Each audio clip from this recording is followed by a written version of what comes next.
The Blue Ridge Mountains in November.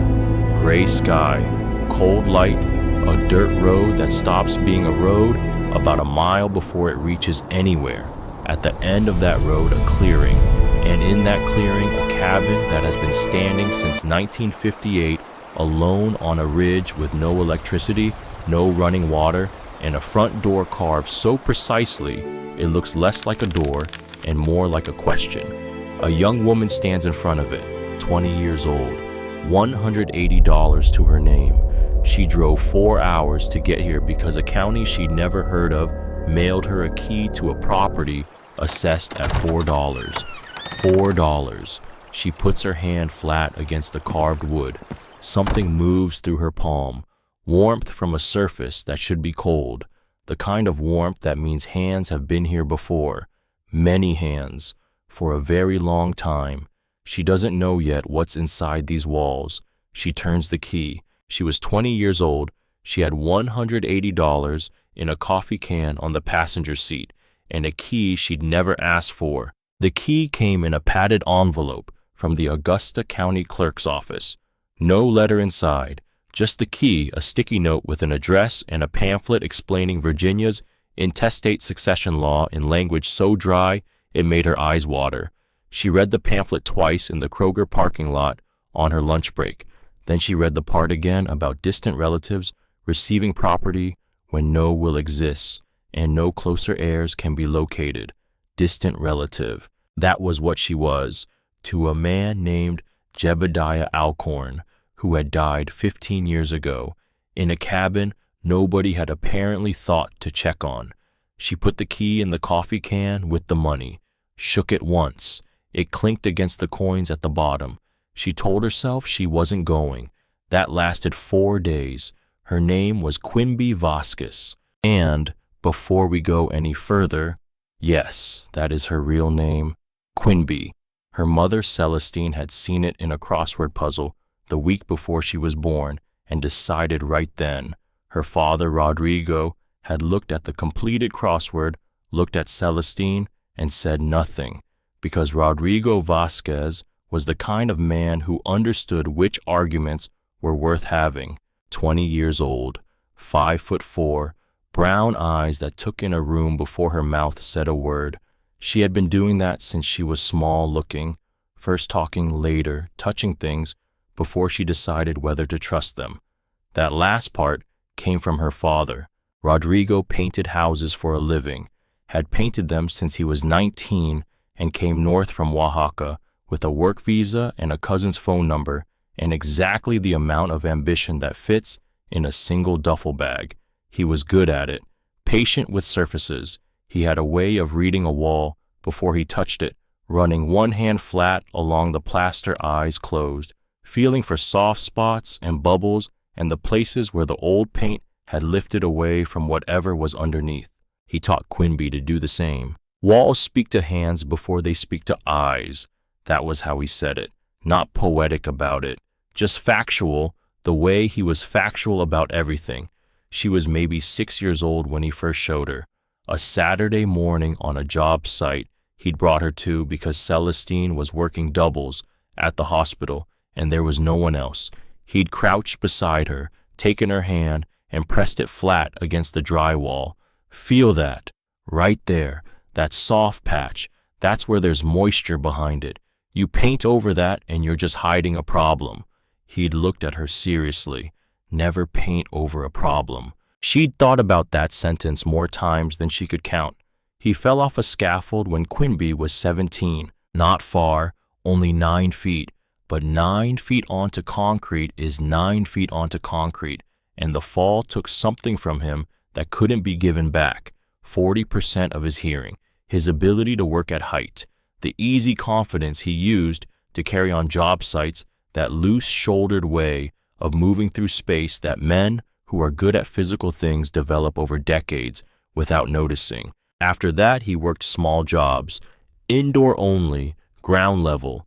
He didn't complain.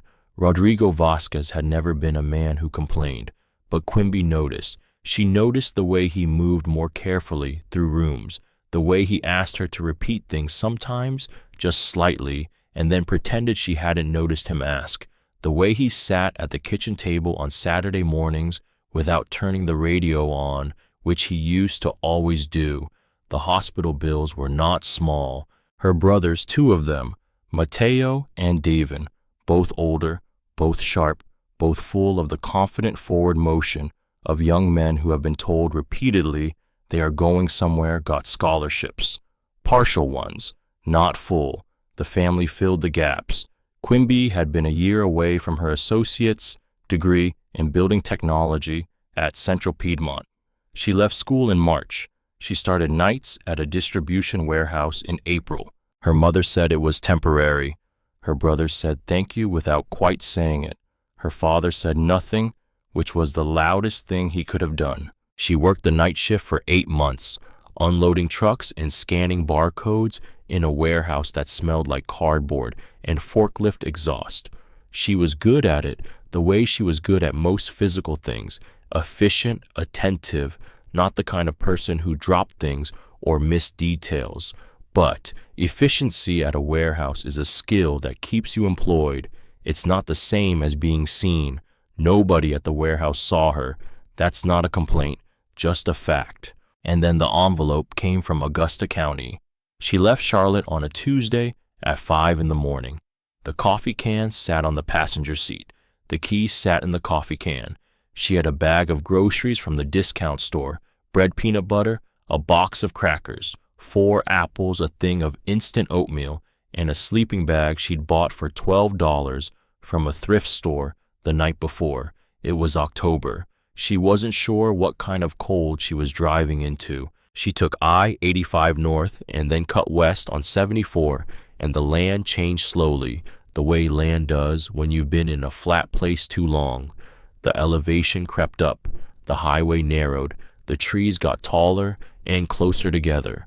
By the time she crossed into Virginia, the sky was doing something she didn't have a word for, layered, she thought, like the light had depth to it, like there were several skies stacked on top of each other, and you were looking up through all of them at once. She stopped for gas outside Staunton. A woman at the next pump looked at her, maybe 65, 68. Work coat over a flannel shirt, the kind of face that had been outdoors enough to know exactly what was coming weather-wise.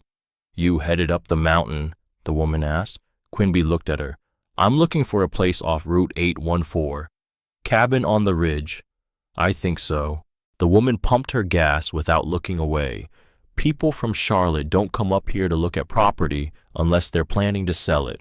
Quimby didn't say anything to that. "Property up there's not worth restoring," the woman continued, not unkindly, just stating things. "No electric, no water line, roads not maintained past the first mile.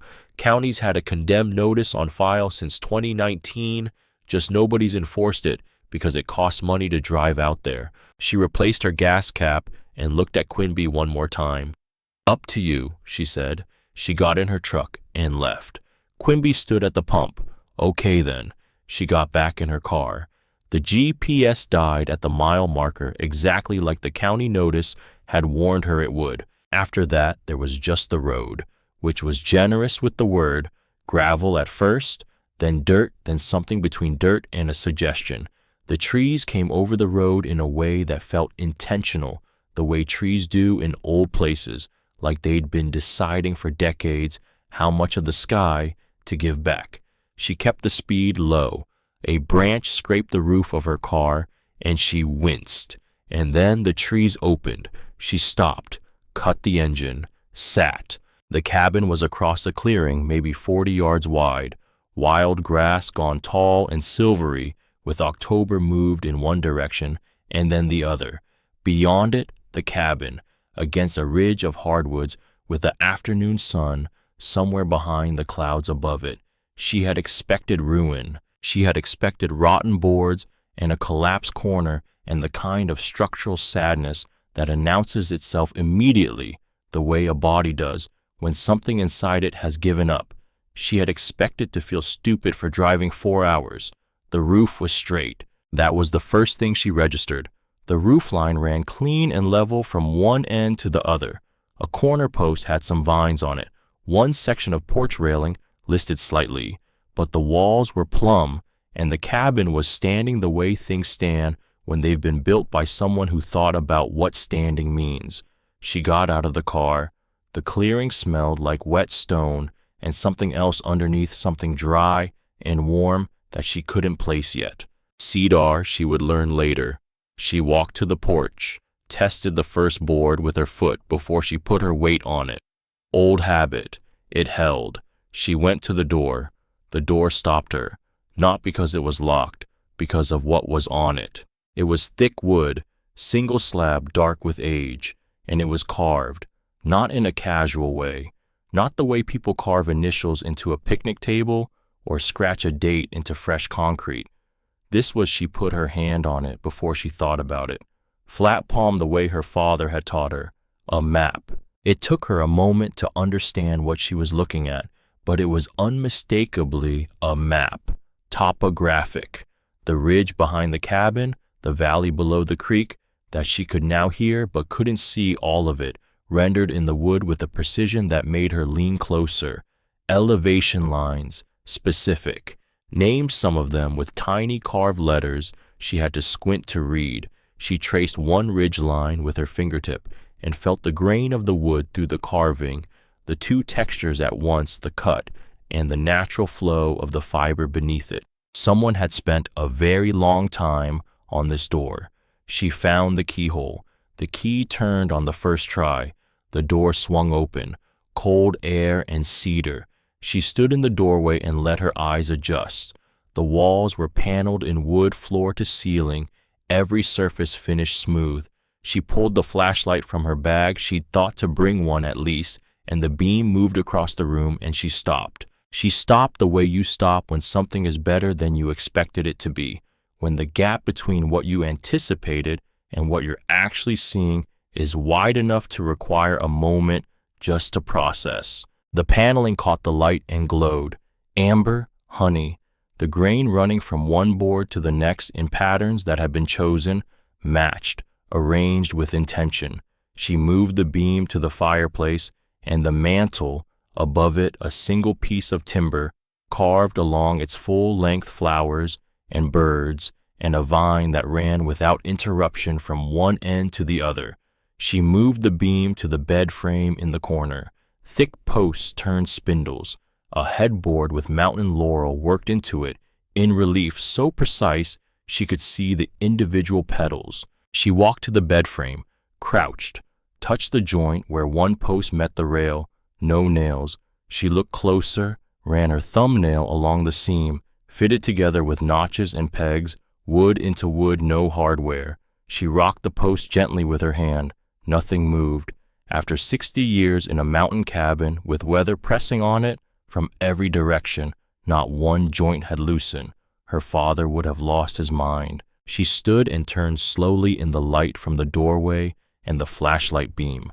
A small table beneath the window, two chairs with curved backs, a shelf along one wall held on brackets, carved to look like open hands, every piece built, every piece still solid. The county had valued this at $4. The county had never come inside. She set her sleeping bag on the bare bed frame, took off her shoes, and sat on the edge. The frame held without a sound. Outside, something moved in the trees. A branch tapped the window once and stopped. She thought for the first time in 8 months that she might not hate tomorrow. In the morning, she drove down the mountain. The town was called Ridgemont. Gas station, small grocery, a diner with a hand-painted sign. She parked at the gas station because she needed gas, and because she needed to get her bearings, and because sitting in a cabin with no electricity and no cell signal and no plan was fine in theory until the reality of no coffee arrived. She was standing at the pump when a truck pulled in on the other side of the island. The woman who got out was the same woman from the Staunton gas station. Quimby stared at her. The woman looked at Quimby, looked at the Charlotte plates on Quimby's car, looked at Quimby again. "You actually went," the woman said. "You're everywhere," Quimby said. "I live here." The woman started pumping gas. "You went to the cabin." "Yes." And Quimby thought about the door, the mantle, the joints with no nails. "It's not condemned," she said. The woman made a sound that wasn't quite a laugh. No, it's not. She looked at Quimby with slightly different eyes now. Orvi Kito, she said. I'm down the mountain about 3 miles. Blue mailbox. Quimby Vasquez. You're the one they sent the deed to. I guess I am. Orvi finished pumping.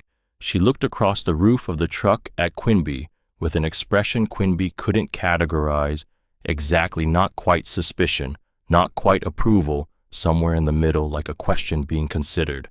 Have you eaten? Orvi asked. Orvi's kitchen was small and warm and smelled like coffee that had been on the stove long enough to mean it. She put a plate of cornbread on the table without asking. It was still warm. She put a jar of honey next to it and a cup of coffee that was stronger than anything Quimby had encountered at 6 in the morning or possibly any morning. She didn't ask Quimby why she'd come or what she planned to do or how long she was staying. She just poured coffee and sat down across the table and said, You know who built that cabin. It wasn't a question. Jebediah Alcorn, Quimby said. That's all I know. His name and that he died in 2009. Orvi wrapped both hands around her coffee cup. I knew Jeb for more than 20 years, she said. Moved out here in 1988. He was already up there, had been since 58. She paused. 30 years on a mountain before I ever set foot in this county. And the 20 years after that, he came down for supplies once a month. Didn't say much, but if you needed a door rehung or a shelf built, Jeb would do it. Wouldn't take $1. Quimby was eating cornbread because it was in front of her, and she hadn't eaten since yesterday's crackers, and it was extraordinarily good cornbread. Did you know he made things? Quimby asked. Carved things inside the cabin. Orvi was quiet for a moment, the kind of quiet that isn't empty. I knew he worked, she said. He was always working. I assumed it was maintenance. The cabin, the land. She looked out the window. I never went inside.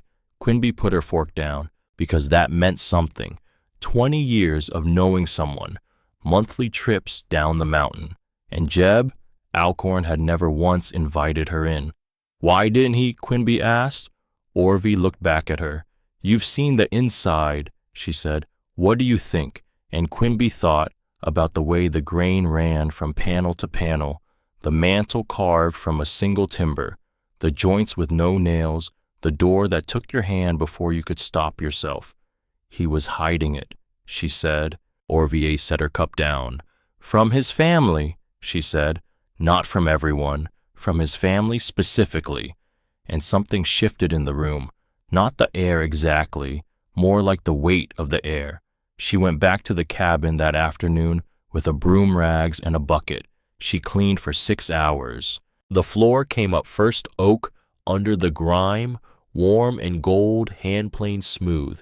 She washed the windows until the light came through properly, and the cabin changed. What had been dim and preserved, like something waiting, became something else. Alive. The wall panels caught the afternoon sun, and the grain in them moved those red-gold streaks of heartwood running through the darker wood, and the shadows from the carved mantel stretched across the floor in the low light. She pulled vines off the east wall by hand until her palms were raw. She swept the porch and tested each board, marking the soft ones with chalk. She was on her knees, wiping down the base of the fireplace. The stone was cold under her hands, fitted tight, each piece placed with the same care as everything else in this room. When her hands stopped, there was a line in the stone, not a crack. The difference was immediate and unmistakable once she'd seen it. A crack follows the path of least resistance, jagged organic, following the grain of the stone or the weakness in the mortar. This line was straight, clean, deliberate, cut. She sat back on her heels and looked at it. She pressed on the stone above the line. Nothing. She pressed harder, shifted her weight forward, and the stone moved, half an inch inward, then sideways, smooth and quiet, the way things move when they've been engineered to move that way. A section of the hearth slid open. Cold air came up from inside. Quimby leaned forward with the flashlight. There was something in the space, something wrapped in cloth. She reached in and her fingers closed around it, lighter than she expected. She lifted it out and set it on the floor. The cloth was oilskin old and stiff but not brittle, tied with a leather cord. She untied the cord and unrolled it carefully. Inside was a book, not a carved figure like she'd half expected from the quality of everything else in the room. A book, or more precisely a ledger, the kind with a dark cover and a cloth spine, the kind used for accounts. She opened the front cover. Jebediah Alcorn, 1958 to present. She turned the first page. It was a record, a ledger exactly, though not of accounts in any conventional sense. The first entries were from 1985, a name, a date, an amount, and then a line in small, deliberate handwriting. The entries were consistent in their structure, but not in length. Some had one line, some had four. She read the first one carefully. Fenwick Alcorn, March 3, 1985, offer $12,000 for Parcel B and the North Timber rights. Told him no. Land is blood, not commodity. He called it sentimental. Maybe so. She turned the page. Fenwick Alcorn, August 17, 1989, offer $28,000 for the full parcel. Said he had a buyer in Staunton for residential development. Said I was sitting on something valuable. I said I know. He didn't understand what I meant by that. She turned more pages, years of pages. Different names started appearing in the 90s. Development companies, a resort out of Charlottesville, a timber operation from West Virginia. Each entry, the same structure, name, date, offer, refusal, and then that line of commentary at the end. Some were dry, almost humorous in their detachment. Others were shorter and harder. Fenwick Alcorn, June 14, 2001, $45,000 for the full parcel, including cabin and outbuildings. I said no. He said I was making this difficult. I said I wasn't making anything. The land isn't mine to sell. He said, whose is it then? I said, I don't know yet. He stopped talking after that. The land isn't mine to sell. Quimby read that line again. I don't know yet. She kept reading. The last entry was from September 2008. Fenwick Alcorn, September 2nd, 2008. Came with a lawyer this time. They sat on the porch for 4 hours. I did not come out. When I looked through the window in the afternoon, they were still there. The lawyer had a briefcase. By evening, they were gone. I sat on the porch after. The hawk was up, flying circles over the south ridge, slow and even. I watched until it was too dark to see. That was the last entry in the ledger. Quimby set it on the table, looked at the wall above the fireplace, where the carved vine ran from one end of the mantel to the other without interruption. And then she heard a knock at the door. It was Orvie. She was standing on the porch with a tin of something and a thermos and the expression of a woman who had decided something during the drive up the mountain. I brought soup, she said. You can say no, but you've been up here since noon and there's no food in that cabin.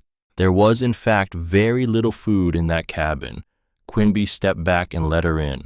Orvie stopped in the doorway. Those few seconds of simply taking in the room. She stood longer than Quimby had expected. Her eyes moved slowly. The panels, the mantel, the bed frame in the corner, the shelf with its brackets shaped like open hands. She set the tin and thermos on the table without looking at them, still looking at the room. I've been 3 miles down that mountain for more than 20 years, Orvie said, and I never came inside. I know, Quimby said. Orvie turned to look at her. He never invited anyone in. Not a question. I don't think so. Orvie's jaw tightened slightly. Not grief exactly. Something older than grief. The kind of feeling that's had a long time to calcify. He was like that. Private in a way that you could mistake for simple if you weren't paying attention. She looked back at the mantel. I wasn't always paying attention. She sat down at the table, poured soup into the 2 cups she'd brought, pushed one toward Quimby without ceremony. Tell me what you found, she said. Quimby told her about the ledger. She told her about the entries, the dates going back to the mid-'80s. Fenwick Alcorn's name appearing again and again, the offers rising each time, the refusals staying consistent in their form, if not their tone. She told her about the last entry, the lawyer with the briefcase, the hawk over the South Ridge. Orvie listened without interrupting. When Quimby finished, Orvie was quiet for a long time. Fenwick, she finally said, not like she didn't know the name, like she was placing it precisely in the context of what she'd just heard. I met him once, 1994 maybe. He came up for a weekend, looked around, talked about the land like it was acreage. She paused, not like it was where his father lived. What was Jeb like? Quimby asked, when you knew him. Orvie considered this carefully, the way she seemed to consider most things. Quiet, she said, but not the uncomfortable kind of quiet, the kind where the silence is full rather than empty. He could sit with you for an entire afternoon and say 4 sentences, and you'd leave feeling like you'd had a real conversation. She looked at her soup. My husband died in 1988, 6 months after we moved out here. Cancer, fast. Jeb came down the mountain the day it happened, sat with me for 3 hours, didn't say 20 words. She paused. Then 2 weeks later, he knocked on the door and handed me something. She reached into the pocket of her coat, set something on the table between them, a small box. Alderwood, maybe pale and fine-grained. The lid had a carved flower on it, simple single bloom, and the joinery at the corners was the same as everything in this cabin. Perfect, invisible from the outside. He made it for me, Orvie said, to put photographs in. He said a box keeps things from scattering. Quimby looked at the box. She didn't pick it up. It wasn't hers to pick up. He never showed you any of it, Quimby said. Any of this? No, but he made you a box. Yes. Something in the room settled, like a thing that had been waiting to be understood had finally been said. There were still several hours of light left when Orvie drove back down the mountain. Quimby stood at the window and watched the truck's taillights disappear into the trees. Then she turned back to the room. She hadn't found the hatch in the hearth by chance, she realized. She'd found it because she'd been washing the stone carefully, methodically, the way her father had taught her to approach any surface patient, attentive, not skipping the parts that seemed unremarkable. She crossed to the fireplace, crouched. The compartment was still open from earlier. She reached in just to make sure she hadn't missed anything, and her fingers found the back wall of the space, smooth stone, but at the very bottom against the back wall, there was a seam, another one, straight, clean.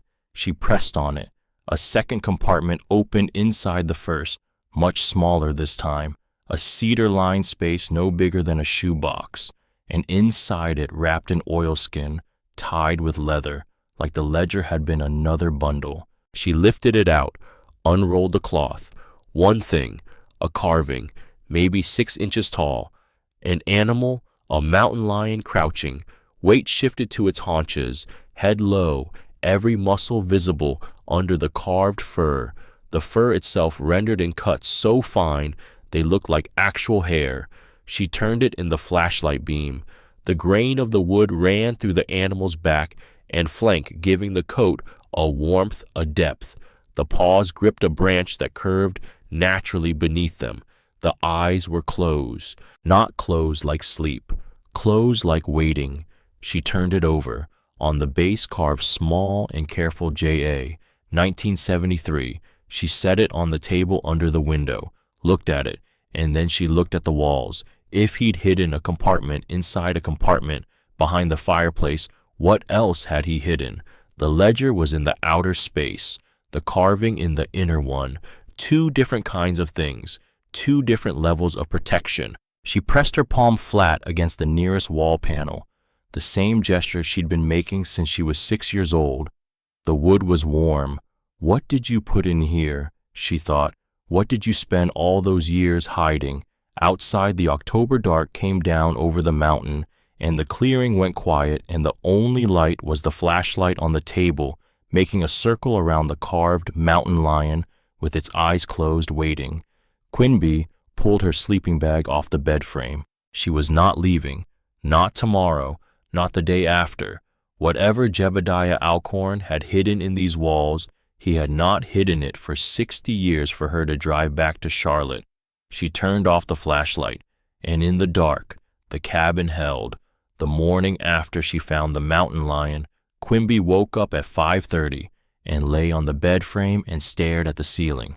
The carved mountain lion was on the table, still there. She'd half expected it to be gone, which was not rational, but neither was driving 4 hours alone to a $4 cabin in the Blue Ridge with a coffee can of money and no plan. She got up, ate 2 crackers over the sink, drank water from a bottle, looked at the walls. The walls looked back. She'd spent the previous night pressing her palm along every panel she could reach, methodically, the way her father had taught her to walk a wall before painting it, not fast, not dramatic, just slow and attentive, listening with her hands. She'd found 2 seams in the north wall that felt different from the rest, not structural joints, something else, but the light had been going, and she'd been tired, and her brain had hit its limit. Now there was morning light coming through the clean windows, and she was not tired anymore. She found them on her 3rd pass. The seams were there if you were looking for them, which she was, because now she knew what she was looking for, that particular quality of straightness, too clean for a natural gap, too deliberate for a settling crack. She pressed on the first one. Nothing. She pressed with her full palm. Nothing. She shifted her weight forward the way she'd done with the hearthstone. Pushed. The panel moved. Inward an inch, then sideways on a hidden rail, smooth and almost silent. A space behind it, cedar-lined, cold, smelling like the inside of a hope chest that hasn't been opened in a long time. Inside 2 bundles, oilskin and leather cord, same as before. She unwrapped the first one, a pair of crows, carved together on a single base facing each other, wings half open, mid-conversation, in whatever language crows use. The feathers were extraordinary, each one separate, each one cut at a slightly different angle to catch the light differently. She turned the base over. J.A., 1977. She unwrapped the second. A river otter, lying on its back on a flat stone, holding something in its front paws, a smooth oval she couldn't identify at first and then understood was a river stone, just a river stone held with the particular contentment of a creature that has found the exact right thing.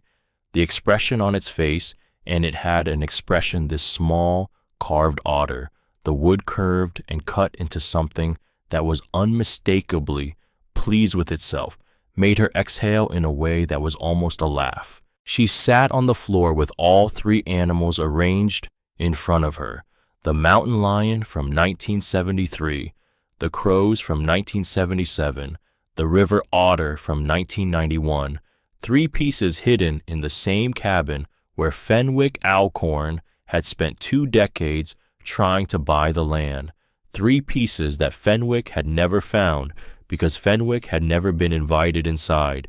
She looked at the second seam she'd found in the north wall, and she kept going.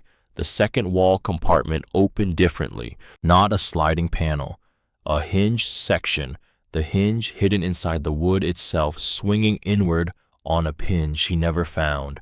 Inside a folding writing desk, dark walnut and pale maple, 2 woods inlaid into each other in a pattern of interlocking leaves across the writing surface. She unfolded it carefully, the legs locked into place with a satisfying click that was not the click of anything wearing out, the click of something that had been made to click exactly that way. Third compartment behind the south wall near the floor, 7 pieces of a child's rocking chair, each wrapped separately in oilskin, each piece fitting together in a sequence that was explained on a small card tucked inside the first bundle. Not nails, not glue, notches and pegs wood into wood, the same as everything else in this room. The card said, "Assemble without glue. It holds." She assembled it in the middle of the floor, following the sequence on the card, each piece clicking into the next. She sat in it when it was done.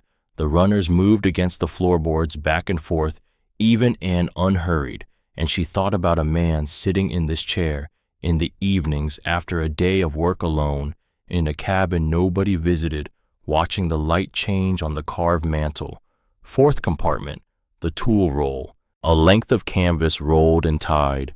Inside it, 7 tools, chisels and gouges in graduated sizes, a small hand plane, a marking gauge with a brass setting wheel. Every handle turned by hand from different woods, each one a slightly different shape to fit a slightly different grip. The blades were wrapped in separate cloths, still sharp. She touched one edge and pulled her finger back fast. Still very sharp. These were the tools that had made everything in this room. She held the smallest gouge for a long time, turned it in her hands. The handle fit differently from any tool she'd ever held, designed for a specific hand, a specific hold. Jeb Alcorn's hand, the hand that had carved the mountain lion and the crows and the river otter, that had fitted every joint in these panels without a single nail, that had carved a map into the front door and a vine that ran 40 feet across the mantel without breaking once. She set the gouge back in its cloth very carefully, and then she saw the 5th compartment. She almost missed it entirely. It was low on the south wall behind where the table stood close to the floor. She'd moved the table earlier to sweep under it, and she'd noticed a faint line then and meant to come back. She went back now, crouched. The seam was there. She pressed on it. This one didn't slide, didn't hinge. Nothing happened. She pressed harder. Different angles, the corners, the center. She ran her fingers along every edge of the seam she could feel. Nothing moved. Whatever was behind this panel, it was not opening the same way. She sat back on her heels, looked at it.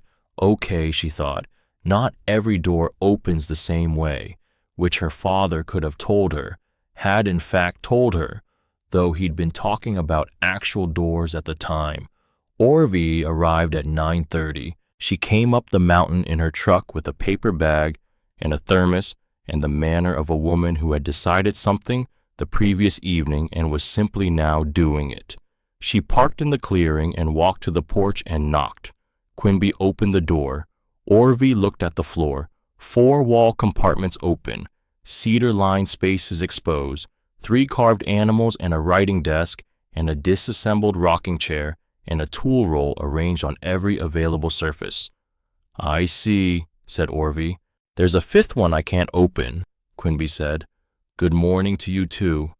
Good morning. There's a 5th one I can't open. Orvie set the paper bag on the table and looked around the room at everything that had come out of the walls. She picked up the river otter and turned it in her hands. She held it the way people hold things that exceed their expectations, carefully, as if the thing might be more fragile than it looks. She turned it over and read the base. 1991, she said quietly. The lion is 1973. The crows are 1977. Orvie set the otter back down. She was quiet for a moment that was doing quite a lot of work. I used to hear him, she said, at night in summer when I walked up the road, tapping sounds. From inside the cabin, I thought he was doing repairs. He was doing this. Yes. She looked at the mantel. He was doing this.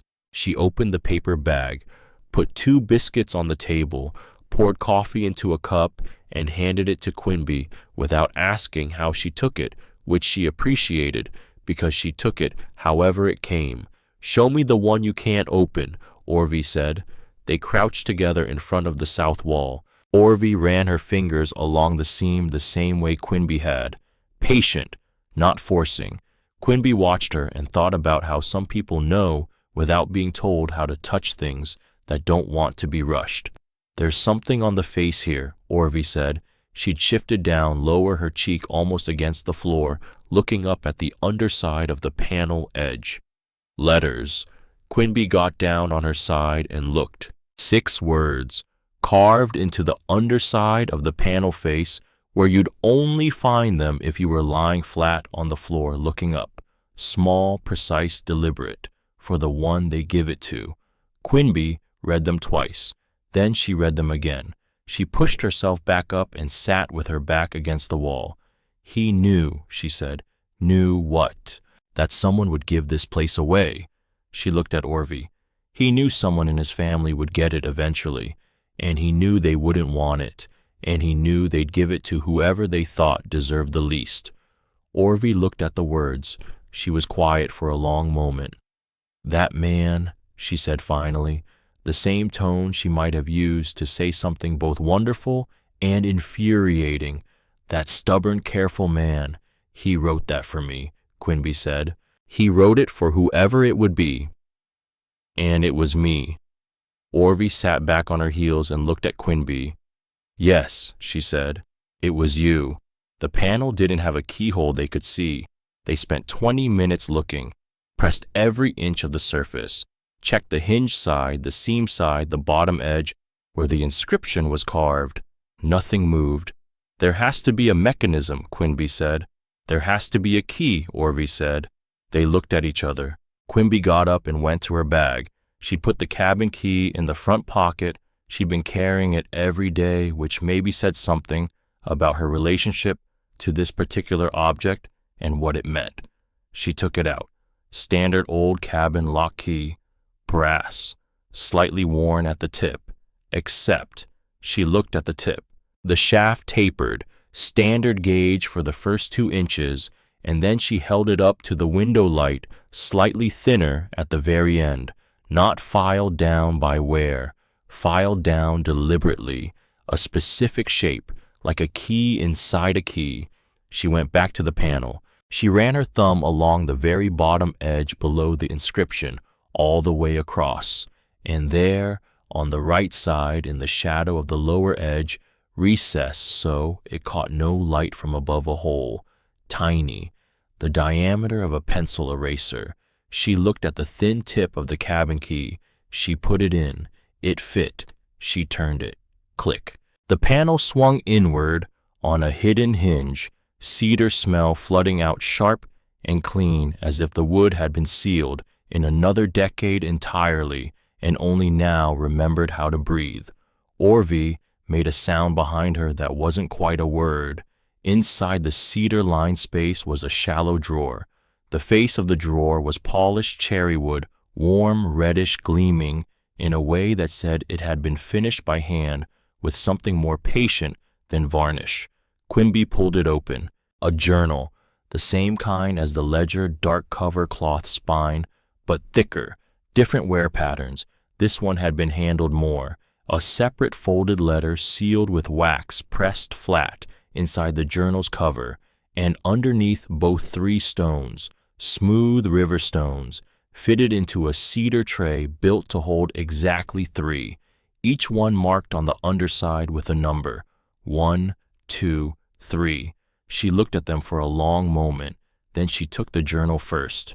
She carried it to the table, sat down. Orvie sat across from her. The first page, Jebediah Alcorn, Blue Ridge, Augusta County, Virginia, begun March 14, 1962, started on the foundation today, dug the footings by hand, 4 corners 16 inches deep. The ground up here is rocky, but it drains well. Nobody around but the hawks. That suits me fine. She turned pages slowly. The early entries were about work.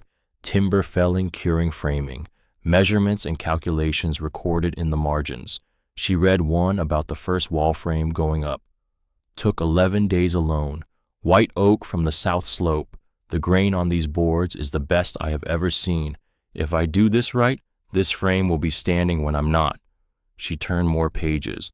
The entries from the 70s were different. The cabin was built by then, and Jeb was working on the interior. Carving. The entries recorded materials, dimensions, decisions. But other things crept in. A hawk that had started nesting on the North Ridge. Weather. The quality of light in different seasons. November 22nd, 1973. Finished the mantle today. 4 months. Walnut from a tree that came down in the October storm. I carved the whole ridge into it. The flowers that grew on the hillside behind the house I grew up in. The birds that nest in the eaves here, the vine on the east wall. Someone I used to know would have liked it. She would have said it was too much. She was usually right about that, but she also would have understood why I did it anyway. Quimby stopped at that page. Read it twice. The someone who would have liked it, who had liked flowers, and who would have said it was too much. Jeb had never named her. In the entire journal, Quimby would find this later reading. Through the whole thing, he never once named her. She was just she, the pronoun doing all the work that names couldn't quite manage. She kept reading. The 80s were where Fenwick appeared, twice, both times brief, both times with the quality of a man writing around something he couldn't say directly. June 3, 1984, Fenwick called, first time in 2 years. He asked about the deed. I said the land is fine. He said he meant the market value. I said I don't know what that means. He went quiet after that. I think he doesn't know what that means either. December 12, 1986, letter from a company in Richmond, commercial real estate development inquiry. Fenwick's return address in the corner. He didn't tell me he'd given them my name. I wrote back not for sale, not answering for Fenwick. She turned to the 90s. The River Otter appeared 1991, an entry about finding a piece of cherry wood that had a figure in it waiting to be found. The rocking chair made when Jeb was still young, and the joints were tight, and he'd written, made this thinking there might be a child to sit in it someday. There wasn't. Maybe there will be later, or maybe someone else's child. Doesn't change how the chair should fit together. And then the entries from when Jeb had started building, not just the cabin, but the layers within the cabin. February 7th, 1991. First compartment behind the hearth done. Took a week to get the stone hinge right. Smooth action. No visible seam from outside. Put the mountain lion inside. The first piece I made here that was worth keeping. 22 years in a drawer. Time, it had better company than a drawer. March 30th, 1994. 4 compartments now. The paneling is the hardest because the wood grain has to match on both sides of the hinge.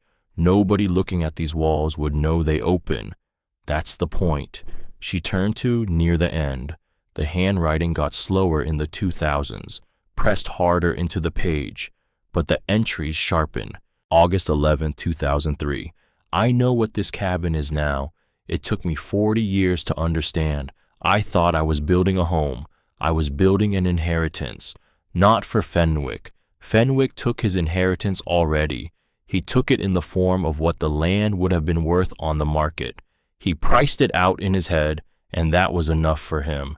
This is for the one who comes after, the one they'll give this place to because they think it's worth nothing, because they think everything I touched is worth nothing. Orvier's hand was pressed flat on the table. September 29, 2005. Built the cedar drawer today. This is where the journals will go. The panel opens with the cabin key. The tip has been resized for 20 years since 1985, waiting for this. Whoever gets the cabin gets the key. Whoever gets the key gets the drawer. That is the only logic I need. Quimby looked at the key on the table. She'd been carrying it in her pocket for a week and hadn't known that it had been waiting for this for 20 years longer than she'd been alive. January 14th, 2008. I am 79. My hands are slower, but they still work. The 3 stones in the cedar tray are dated. The dates on the backs match the dates carved into the animals. Press them in order. 1, 2, 3. Lion Crow's Otter. That opens the second lock in the cedar drawer when I'm gone and the panel is sealed. I put the letter in there. For after. Quimby's eyes went back to the cedar drawer. She hadn't taken the stones out yet. She looked at the tray. 1, 2, 3. She picked them up and turned them over. On the back of each stone a date. 1973, 1977, 1991. The same dates as the carvings. She looked at the inside of the cedar drawer. There was a second compartment at the back of it, a panel she'd taken for the back wall. She pressed the stones in order. 1, 2, 3. The back panel clicked open. Inside the letter, folded once, sealed with a small amount of wax that had gone hard but not brittle, nothing written on the outside. She looked up at Orvie. Orvie looked at her. "That's yours," Orvie said. "I'll make more coffee." While Orvie stood at the small camp stove Quimby had brought up the mountain, Quimby broke the wax seal and unfolded the letter. The handwriting was deliberate, larger than the journal entries. The letters pressed carefully into the page the way someone writes when they want every word to last. She read it. Then she read it again. Then she set it on the table and put both hands flat on the table surface on either side of it and breathed. "My name is Jebediah Alcorn. I have worked this land since 1958. I cut every board. I fitted every joint without a nail. I carved every surface. I hid what I made inside these walls because I knew who would come looking when I was gone, and I knew they would not know what to do with it. I spent a long time looking for the right person. I looked in the wrong places first, then I stopped looking entirely and let the work look for me." In 1981, a man named Rodrigo Vasquez came up the mountain to paint my south wall. He brought his son. The boy was 8 years old. He was not afraid of heights. I let him climb to the roof. He sat up there for an hour, not saying a word, just looking at the valley below. I watched him from the porch. He reminded me of myself at that age. That is how I knew. When my son's lawyers told me the property would pass to distant heirs after I was gone, I looked into it. The laws of Virginia are specific. I found the name, Quimby Vasquez, Father Rodrigo, Charlotte, North Carolina. I spent a year deciding whether to reach out. I decided not to, because what I have to give is not better explained in a letter. It is better discovered. I have been a man who builds things, not a man who explains them. The cabin is the explanation. If you found this letter, you found the drawer. If you found the drawer, you had the key. If you had the key, someone gave you this cabin because they thought it was worth nothing. They were wrong.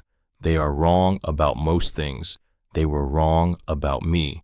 I am sorry for what they did to you. I do not know what it was, but I know they did something because you are here. Take what is behind these walls, all of it. The cabin, the carvings, the tools, the writing desk, the chair. I made them over 60 years, and I made them for the right hands to find them. Real inheritance is not what they hand you. It is what they could not take away. I hope it holds you the way it held me. Jebediah Alcorn, March 14, 2009. Orvie set a cup of coffee in front of her. Quimby handed her the letter. Orvie read it standing. She read it through once without stopping. Then she sat down and read the last third again. When she looked up, her eyes were doing something that wasn't crying but was whatever is immediately adjacent to crying when you've had 50 years of practice at not doing it. "He found your father," Orvie said. "He looked. He spent a year deciding whether to reach out, and he decided not to." Quimby looked at the letter. He said the cabin was the explanation, not a letter. Orvie was quiet. "He was right," Quimby said. "He was almost always right." Orvie set the letter down. "He just never told anyone, so they assumed he was wrong." She reached into the pocket of her coat and set a small envelope on the table. Quimby looked at it. "He left this with me," Orvie said. 15 years ago, before he went, he said, "Give it to whoever gets the cabin. Give it when they're ready." He didn't explain what ready meant. She looked at Quimby. "You're ready." Quimby opened the envelope. A photograph, black and white, old enough that the edges had gone soft. 2 figures on a rooftop. An old man, gray-haired, sitting on the peak of a roof with his legs over the side, and a small boy beside him, 8 years old maybe, sitting the same way, both of them looking out at something beyond the frame. On the back, in Jeb's handwriting, Rodrigo, 1981. "Your father painted my south wall that summer. He brought you. You weren't afraid. We sat up here until your father called you down. Quimby turned the photograph over, turned it back. She was looking at her father at 8 years old, sitting on a rooftop in the Blue Ridge, next to the man who had spent the next 28 years making sure she would have somewhere to land. Her father had never mentioned this, had never said a word about a summer painting, a cabin on a mountain, had never said the name Jeb Alcorn, had never told her about a day when a stranger had let a small boy climb to a rooftop and sit there watching the valley, had carried this in his memory for 43 years without once thinking or maybe knowing that it mattered. She set the photograph down, pressed her hands flat on the table. He was 8, she thought. He was 8 years old, and he remembered the smell of the wood. She knew because her father had said that once she was trying to place it now, fishing back through years of Saturday mornings and dinner conversations, he'd said it about a house he worked on early in his career. Some house, some particular smell of old wood that took him back to being a boy, he'd said, to climbing something with an old man who didn't make him come down right away. She'd filed it under one of her father's quiet memories, the ones he kept without framing. But it was this. It had always been this. She was still sitting with the photograph when her phone rang, which was notable because her phone had not rung all week on account of having very limited signal on the mountain. She was not in town. She was not at Orvia's house. She looked at the screen. Unknown. Richmond area code. She answered. A woman's voice. Professional. The precise kind of professional that is taught, not natural. Ms. Vasquez, my name is Lauren Carver. I'm calling on behalf of Fenwick Alcorn.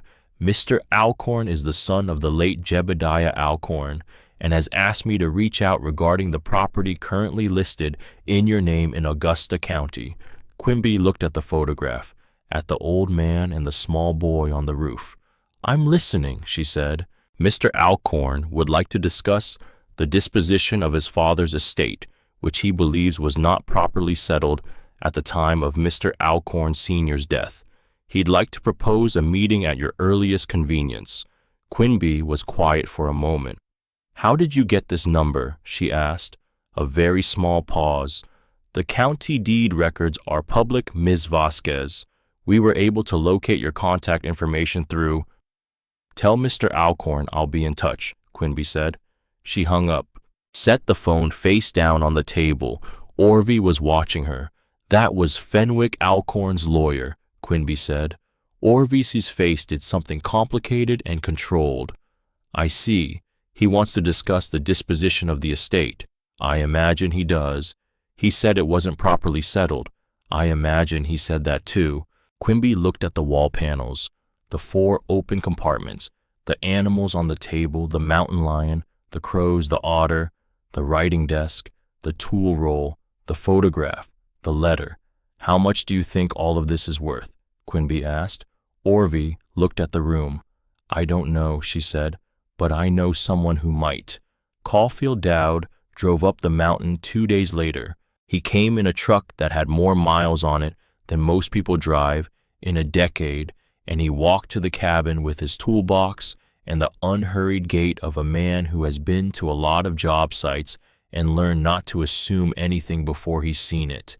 He was 55, broad-shouldered, hands that looked like they'd been built for lifting heavy things, and then had been repeatedly surprised into delicacy. He stopped at the door. He put his hand on the carved map and read it with his fingers before he looked at it with his eyes. He traced one ridgeline, then another. He found the cabin represented on the map, a small rectangular mark at the elevation it actually occupied. He mapped the whole thing, Caulfield said. While he was building it, Quimby said. Caulfield looked at the door for another minute, then he stepped inside and stopped.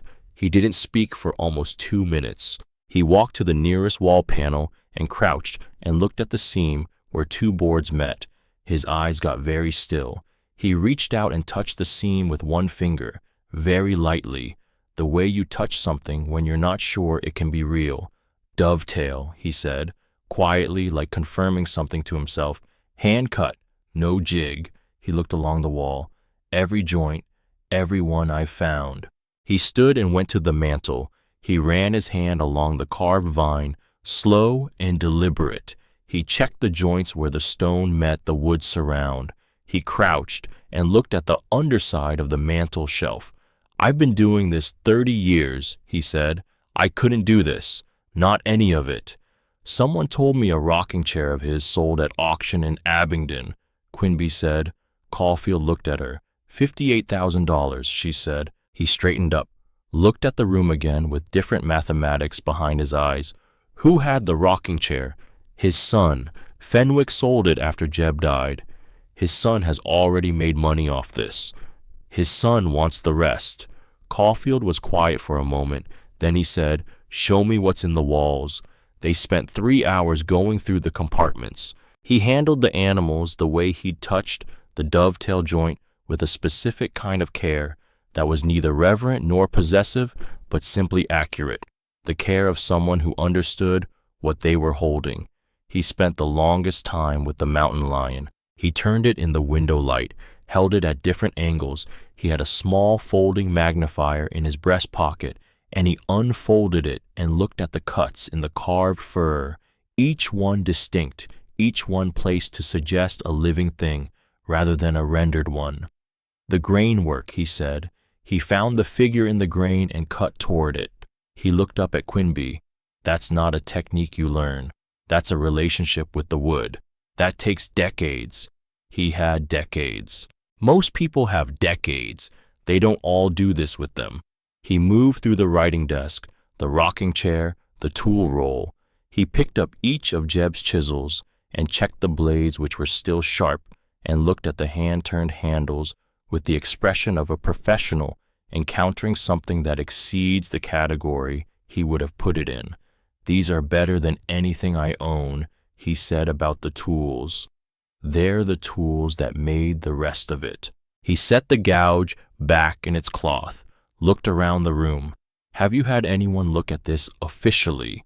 An appraiser who knows this kind of work? No. You need someone who knows Appalachian folk art. There's a professor at UVA Aldine Quarry. She's published on vernacular woodcraft. She knows the market. She'd know the right context for this. Can you reach her? I can try. He looked at the mountain lion again.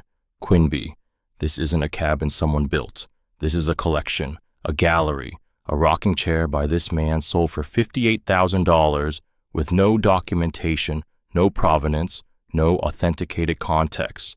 This is 14 pieces with a 47-year journal documenting their creation. In the original space, intact. He looked at her. I don't know the number, but it's a number that should be said out loud before Fenwick Alcorn's lawyer says a different number. Quimby was quiet. He already called, she said. His lawyer, 2 days ago. Caulfield nodded like this wasn't a surprise. What did you say? I said I'd be in touch. Don't be in touch until you have your own number. He left an hour after that after fixing the soft board on the porch step that Quimby had been stepping around for 2 weeks.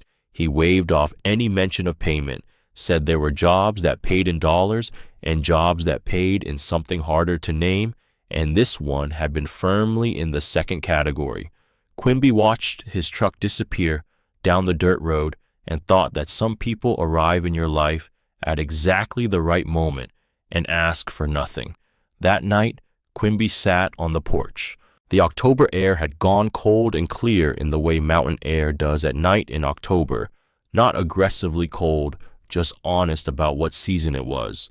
She had the wool blanket from her bag and the coffee going cold in her cup and the photograph in her hands. Her father at 8 years old, on a rooftop, not afraid. She thought about him at the kitchen table after the scaffold fall, the radio staying off, the way he moved more carefully through rooms, the way he'd ask her to repeat something and then not quite acknowledge that he'd asked. She thought about him painting houses in the summer heat when she was small, and the way he'd show her how to read a wall before touching it, and the particular patience of a man who had taught himself to do something well because well was the only standard that made sense to him. He had been here, right here, this clearing, this roof, this man. He had sat on the peak of this roof at 8 years old and looked out at this valley and not been afraid. And Jeb Alcorn had watched him and thought that's the one. And then he'd spent 28 more years making something worth inheriting. And he'd never told Rodrigo, had never reached out, because the cabin was the explanation, not the letter. Her father had carried that day in his memory for 43 years, filed away as one of those things that happened when you were small and didn't have the language for what it was yet. And he had no idea that the old man on that roof had spent the rest of his life building toward the moment his daughter would walk through a carved door in the Blue Ridge and find that it had been waiting for her. He was right about you, she thought, looking at the photograph. He saw something in an 8-year-old kid on a rooftop, and he wasn't wrong about it. She was looking at her father before the scaffold, before the hearing loss, before the careful movements and the radio staying off. She was looking at him when he was small and unbothered by heights and full of whatever it is that makes an 8-year-old boy sit on a peak and just look. She had not cried since she got here. She was not going to cry now, but she held the photograph with both hands flat and firm, the way her father had taught her to hold things that mattered. And the mountain was dark around the clearing, and somewhere up on the ridge, a hawk was roosting in the same trees it had always roosted in. Her phone had 2 bars. She thought about calling him. She was not ready, not yet. There was still the confrontation that was coming because Fenwick Alcorn had called once and would call again. There was still the number that needed saying before his number was said.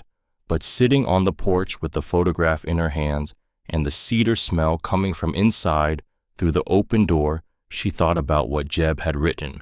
Real inheritance is not what they hand you. It is what they could not take away. They could not take this view. They could not take the grain in those wall panels, or the precision of those joints, or the way the river otter looked pleased with its stone. They could not take a child on a rooftop, or the 43 years a father carried that morning in some quiet place in himself without knowing why. They could not take the 6 words carved where only someone lying flat on the floor would find them, for the one they give it to. She folded the photograph carefully, put it inside the journal for safekeeping, and when she went back inside, she pressed her palm flat against the wall panel the way she always did. The wood was warm. It was always warm. Professor Aldine Quarry drove up the mountain on a Thursday morning in a sensible sedan with mud on the tires and a leather satchel that had seen better decades. She was 58, wire-rimmed glasses, silver hair pulled back without ceremony. The kind of woman who had spent 30 years in academic rooms being the most knowledgeable person present and had learned to carry that fact quietly the way you carry something heavy when you don't want anyone to offer to help. She parked in the clearing and sat in her car for a moment before getting out. Quimby watched her from the porch. Professor Quarry got out, walked to the porch, looked at the door, put her hand on it, traced the ridge line with 2 fingers, found the small carved mark representing the cabin itself, looked up at Quimby. He mapped the approach, she said. Not a question. From the valley to the peak, Quimby said, every elevation, while he was building it. That's what the journals say. Professor Quarry looked at the door for another few seconds. Then she put on cotton gloves from her coat pocket. She'd come prepared, which meant Caulfield had told her what she was walking into, and she stepped inside and stopped. Her stop was different from the others. Caulfield's had been professional astonishment. Orvy's had been grief and love compacted into silence. Professor Quarry's stop was the stop of someone who has spent 3 decades looking for something and has just walked into the room where it was waiting. She stood completely still for a full minute. Then she opened her satchel and took out a notebook.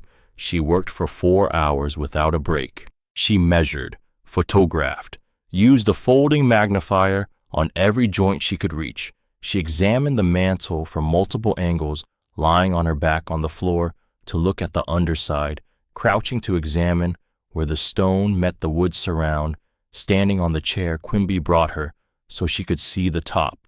She read the carved vine from one end to the other with her fingers' eyes half closed. She handled the animals with both hands and the magnifier. She spent 20 minutes on the mountain lion alone.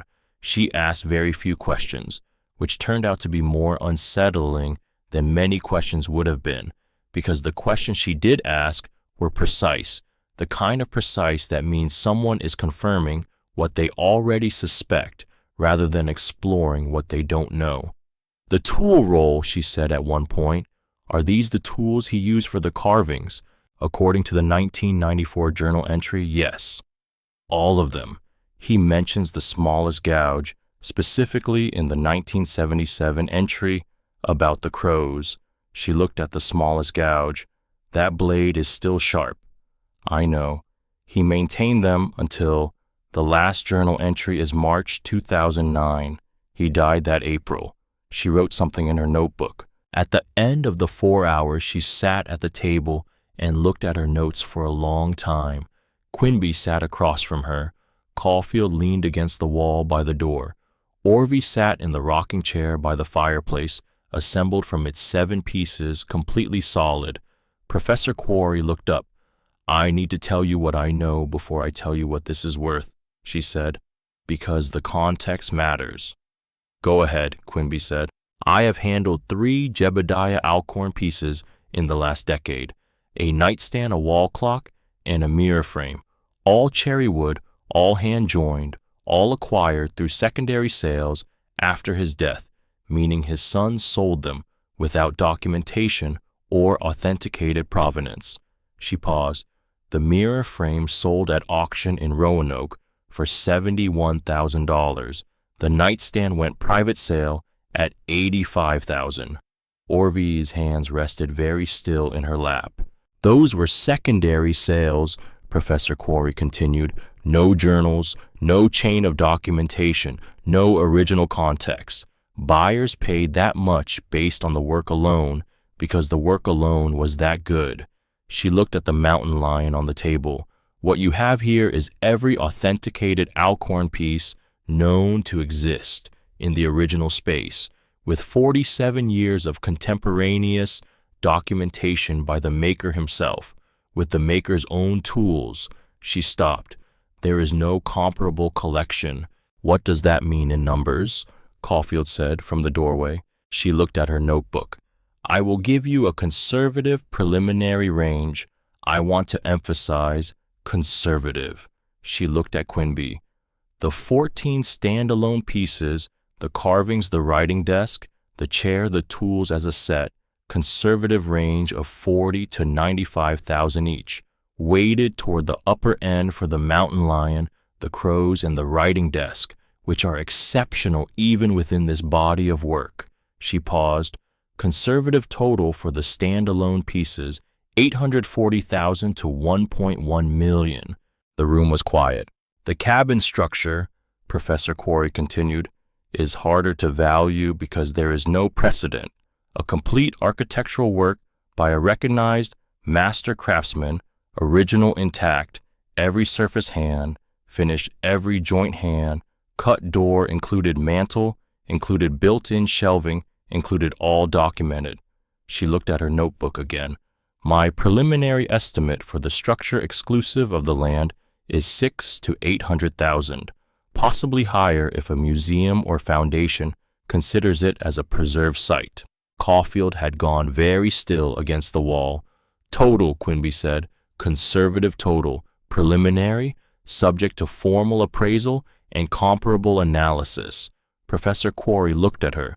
"Between 1.8 and 2.1 million, with a strong probability of upward revision once I complete the documentation." Quimby looked at the table, at the mountain lion with its eyes closed, at the small carved otter that looked pleased with its river stone, at the photograph sitting inside the journal cover, the old man and the boy on the rooftop. She thought about the county assessor who had driven up the dirt road and looked at the exterior and written down $4. She thought about the padded envelope with the sticky note and the key. She thought about her mother who was going to say, "Sell it." She almost laughed, except it wasn't funny, except it kinda was, except she wasn't sure what she was feeling was a thing with a name yet. "Thank you," she said to Professor Quarry. "When can you have the formal written appraisal?" 2 weeks, possibly 10 days. "I'll wait." Professor Quarry left. So it was just Quimby and Orvie. Orvie made soup she'd brought a pot from home, and they ate at the table in the late afternoon light and didn't talk for a while, which by now was comfortable, the good kind of quiet, full rather than empty. "What are you going to do?" Orvie asked eventually. Quimby looked at the wall panels, at the open compartments closed now, and latched their contents back inside for safekeeping until the formal documentation was done. "Not sell," she said. Orvie looked at her. "I'm not selling any of it, not even one piece, not even the stones from the drawer." Orvie was quiet for a moment. "That's a significant amount of money to not sell." "I know. You could." "I know what I could." Quimby looked at her. "He didn't spend 60 years building this for it to end up in separate rooms in 6 different houses. The mountain lion goes to Virginia, the crows go to New York, the writing desk goes to some apartment in D.C. where it's a conversation piece." She stopped. "He made them here. They belong here, together, the way he made them." Orvie was quiet. "He wrote that the cabin was the explanation," Quimby said. "Not the letter, not the pieces. The cabin, the whole thing, is the explanation. You take one piece out and the explanation becomes incomplete." Orvie looked at her with an expression that had assessment in it, and something else, something that had a longer history. "He was right about you," Orvie said. "He was right about my father," Quimby said. "I'm just the consequence."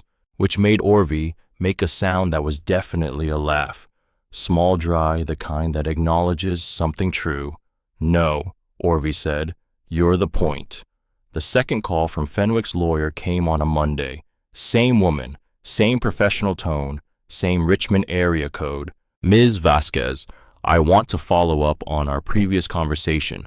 Mr. Alcorn has asked me to communicate that he would like to pursue a formal review of the estate distribution, specifically regarding personal property of significant cultural and monetary value that may not have been properly inventoried at the time of Mr. Alcorn Sr.'s passing." Quimby was standing in the clearing when the call came, checking the east wall for new vine growth. "Personal property," she said. "Items of Jebediah Alcorn's creation that were present on the property at the time of his death and were not assessed or itemized in the county's estate distribution process. Those items were inside the property when I received it. Ms. Vasquez, the county's assessment was $4, Quimby said, for the structure and its contents. I have the signed distribution document.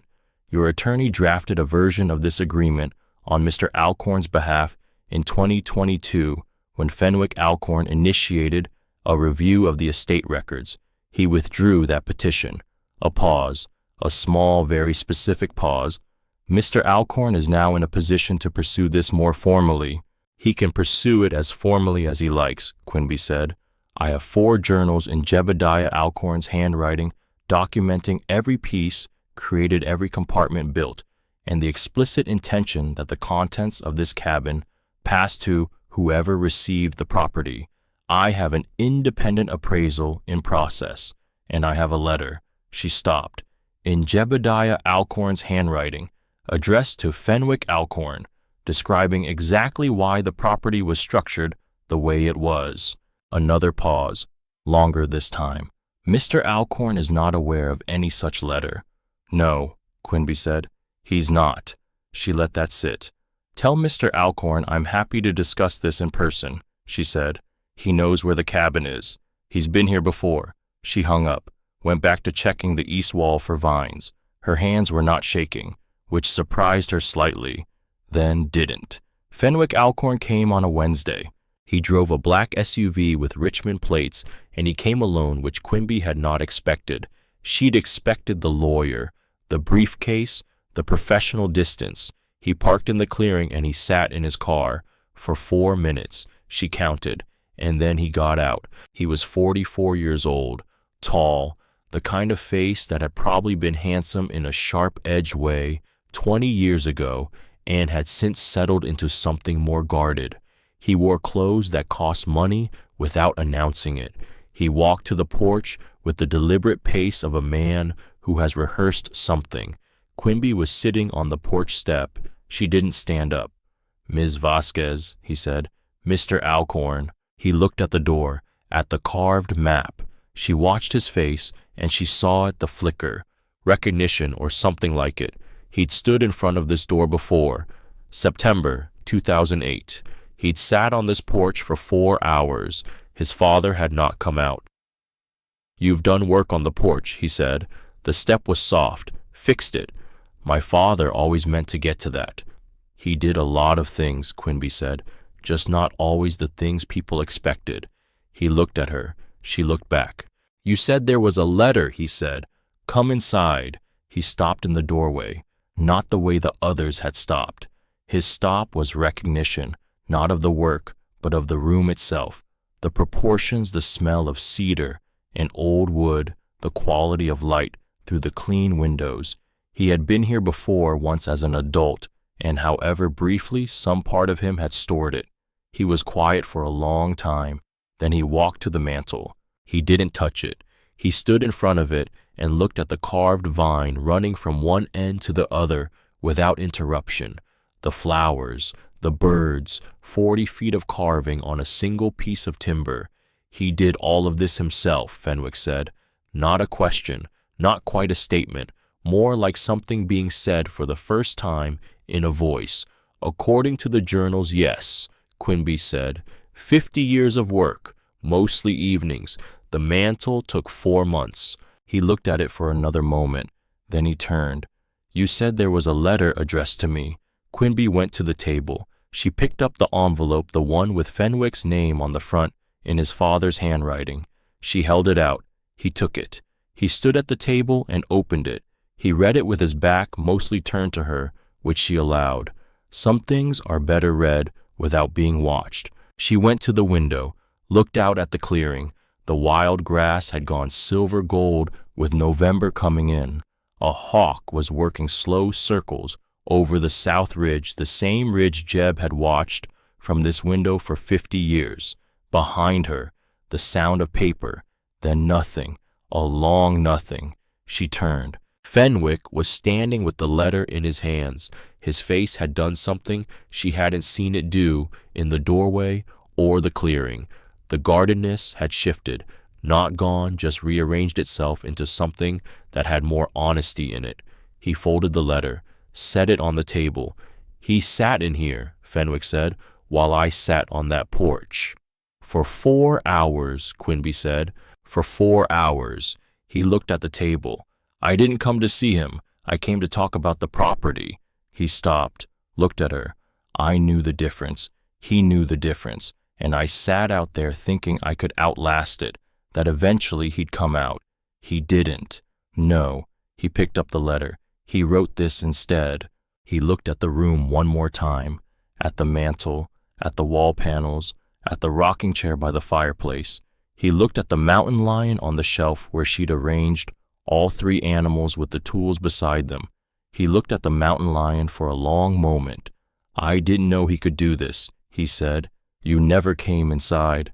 "No." A pause. "I didn't." She waited. "I'll contact my attorney," he said, about withdrawing the petition. He walked to the door, stopped with his hand on the frame on the carved map, the same way every hand went to that door, and maybe he felt what everyone felt when they touched it, that particular warmth of wood that has had hands on it for decades, that specific quality of a surface that has been cared for. He didn't say anything else. He walked to his car, sat in it for a moment, drove away. The dust settled on the road. Quimby stood in the doorway and watched it settle. Then she went back inside and pressed her palm flat against the wall and breathed. The formal appraisal came in at $2.1 million. Professor Quarry called on a Tuesday morning, read the number out in the manner of someone who has said large numbers before and understands that what matters is not the number itself, but what the person on the other end does with the silence after it. Quimby said, "Thank you." Then she sat on the floor of the cabin for about 10 minutes, not crying, not laughing, just sitting with the number and the room and the mountain lion on the shelf and the hawk visible through the clean window circling over the south ridge in the November gray. 2.1 million. In a cabin the county had valued at $4. The county had driven up the road and looked at the outside. They had never come in. She thought about the county assessor driving up and driving back down and writing $4 on a form and going home and not thinking about it again. She thought about Fenwick's lawyers in 2022 reviewing the estate records, seeing a cabin in Augusta County valued at $4 and deciding it was not worth contesting. They had been right, strategically, at the time, based on what they thought was in there. They had been so wrong. She picked up her phone. She had 3 bars. She called her mother first. Celestine answered on the second ring with the tone of a woman who has 2 adult sons and a daughter who moved to a mountain and has been expecting a call with either good news or a request for money. "Quimby." "Hi, Mom. Are you still on the mountain?" "Yes." "Have you eaten today?" "Yes." "What did you eat?" "Mom, I'm asking." "Oatmeal and a biscuit Orvie brought." "Who's Orvie?" "A neighbor. She's a friend, Mom. Listen, I need to tell you something and I need you to not say sell it. Can you do that?" A pause. "I'm not promising anything. The cabin is worth $2.1 million. Silence. Long silence. The specific silence of a woman who has worked doubles at a hospital and watched her husband change after a fall and said, "Sell it about a property," because that was the practical thing to say. 2.1 million. Yes. More silence. "Quimby, I'm not selling it." "Quimby, Mom, I'm not selling it. Just I needed you to know what it was worth, because I needed someone to know, but I'm not selling it." Her mother was quiet for a moment. That had a lot of texture to it. Then, "Does your father know?" "Not yet." "Call your father." "I know." "Quimby, call your father." "I will." "Mom, call him now." She hung up. Quimby looked at the phone. "Okay." She called Rodrigo. He answered on the 4th ring, slightly out of breath, which meant he'd been working. Indoor paint jobs, slow work, patient work, the kind that suited a man who had learned to work at ground level. "Quimby," warmth in it. Not worry, just her name said the way her name sounded best. "Hi, Baba. You're still on the mountain?" "Yes." "It's getting cold up there." "Orvie brings food." "Good." A pause. "You sound different." She looked at the photograph in the journal, the old man and the small boy on the roof. "Baba," she said, "I need to ask you something and I need you to actually answer. When do I not answer?" "When you're protecting someone." A small silence. "Okay," he said.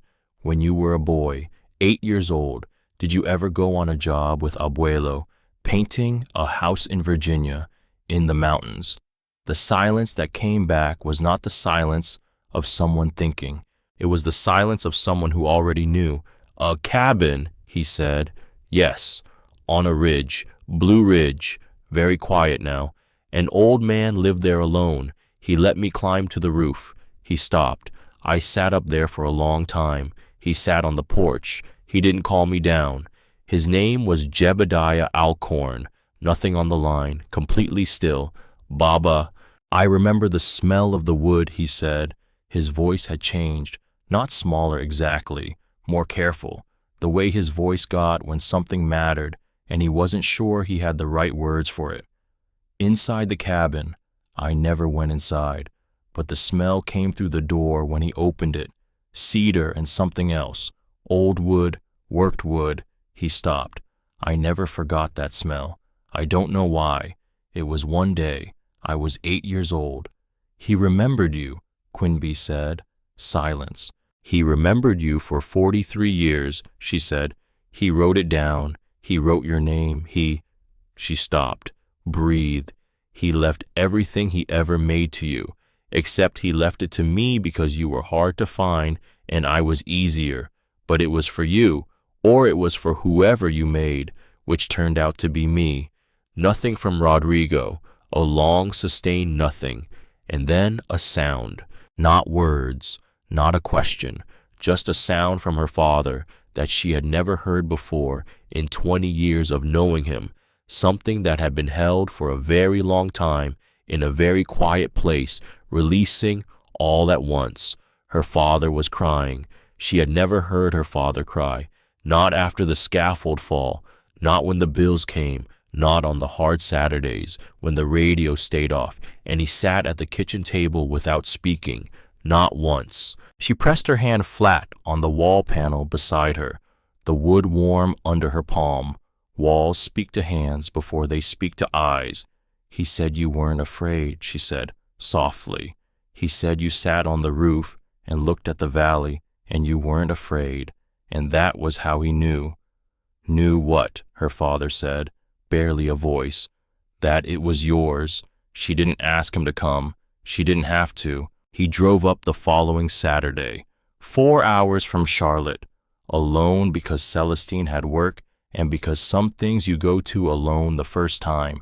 She heard the car before she saw it, stood on the porch and watched him pull into the clearing and sit for a moment and then get out. He was 51 years old, a little gray at the temples. He moved carefully through space the way he'd learned to move after the fall, that new deliberateness that had replaced the old ease. He walked across the clearing with the wild grass silver around his legs. He stopped at the porch steps. He looked at the door. She watched him. He reached out and put his hand on the carved map, flat, palm down, exactly the way he taught her. He stood there for a long time. The whole mountain, he said. He carved it while he was building it. He traced the ridge, found the cabin on the map. She could see the moment he understood what he was looking at, the way understanding moves through a person, a slight change in the set of the shoulders, a breath that goes a little deeper. I remember this door, he said. You were 8. I remember it. He looked at her. His eyes were doing what they'd been doing since she said he wasn't afraid on the phone, that quality of openness that was new, that had come from wherever he'd been holding it since he was 8 years old on a rooftop. I reached up to touch it, and Abuelo said, "Don't run your hands on the man's work without asking." So I didn't. She stepped aside. "You can now," she said. He stepped inside, and he stood there, longer than anyone, longer than Caulfield, longer than Professor Quarry, longer even than Orvie.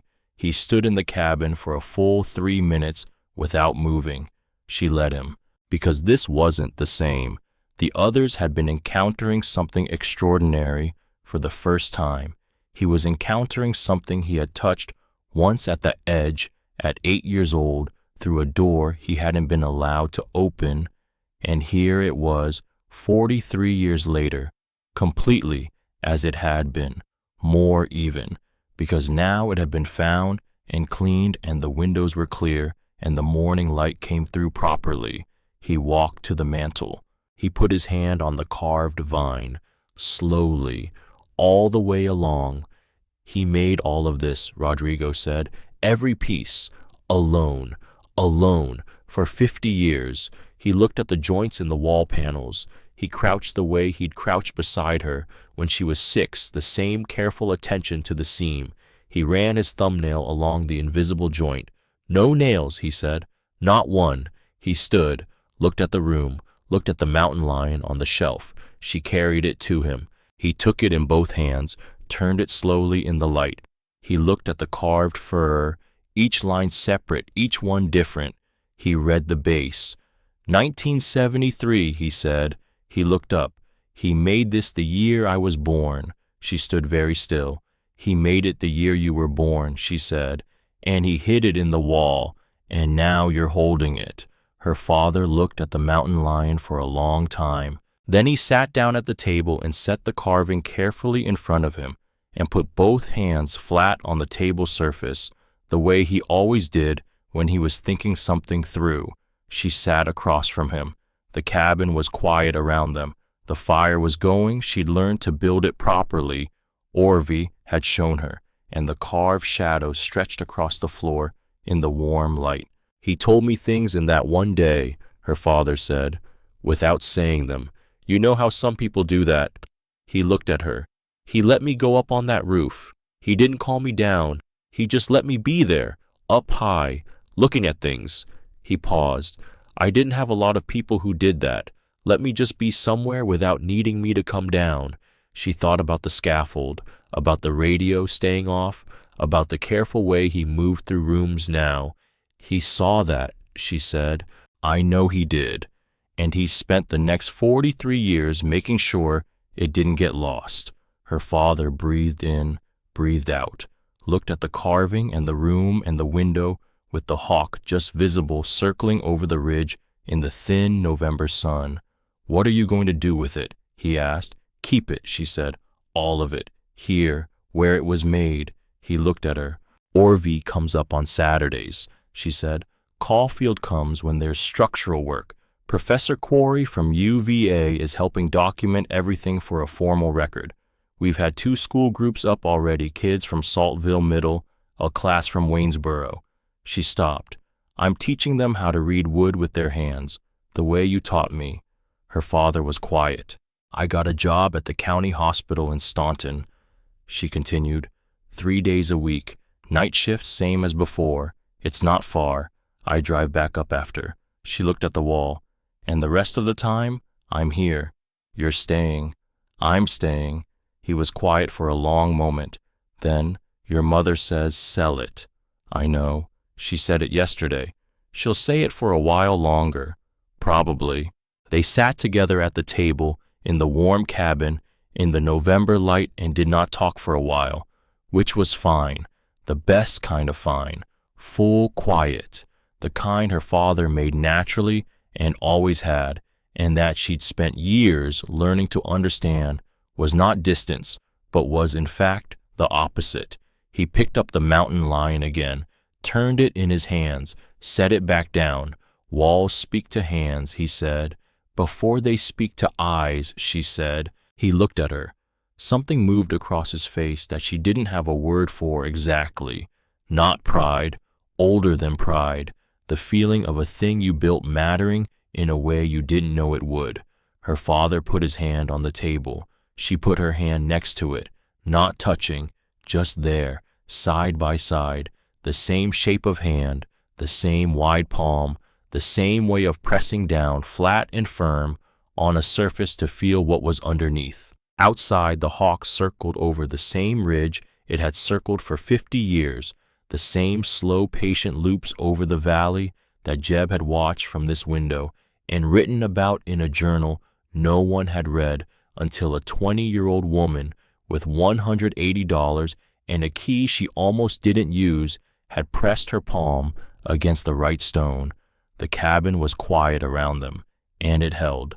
Quimby Vasquez was 20 years old, and she had $180 in a coffee can on the passenger seat. She drove 4 hours alone into the Blue Ridge Mountains and pushed open a door that the county said was worth $4. It was the best $4 she ever spent.